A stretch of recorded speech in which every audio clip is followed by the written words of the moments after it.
সন্তান এই ছাত্রলীগের সহযোগী মোহাম্মদ নাজমুল হাসান মিজান ভাই এখন এই নিয়ে কিছু কথা বলবে আপনাদের সামনে।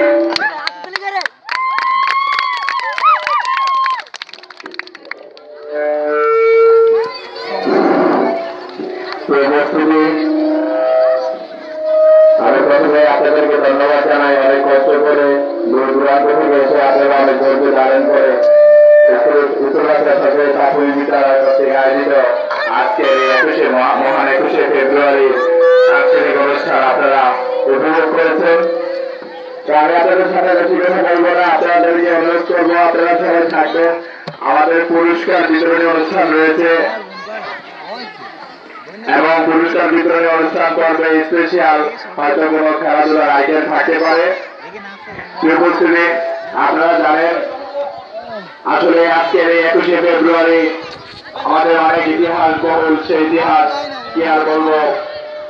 1952 সালের এই আজকের এই দিনে 21শে ফেব্রুয়ারি মাতৃভাষা আন্দোলনের জন্য সালাম, বরকত, রফিক, জব্বার রাজপথে তাদের রক্ত জড়িয়ে বাংলাকে রাষ্ট্রভাষা করেছে।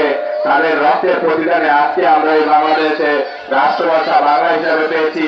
তাদেরকে শরণার্থেই, তাদের স্মৃতি রক্ষার্থেই আমরা আজকের আমাদের আয়োজন। তো আমি বক্তব্য দেব না, আমি এলাকার সন্তান হিসাবে আপনাদের কাছে দোয়া চাইবো যে আমি আগামী দিনে ছাত্রলীগের সভাপতি প্রার্থী, আপনারা সবাই আমার জন্য দোয়া করবেন।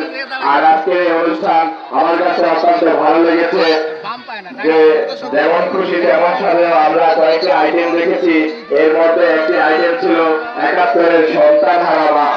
আসলে 1971 সালে মহান মুক্তিযুদ্ধে যে সন্তান হারিয়েছে, মহান মুক্তিযুদ্ধে যে সন্তানকে আত্মাহুতি দিয়েছে, সে মা বুঝে যে সন্তানের ব্যথা কত বেদনাদায়ক।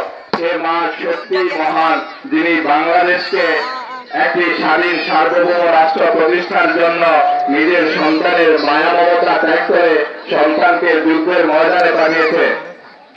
এই পরিস্থিতি আমরা আরেকটা আইটেম দেখেছি যে যৌতুকের জন্য নারীর ফাঁসি।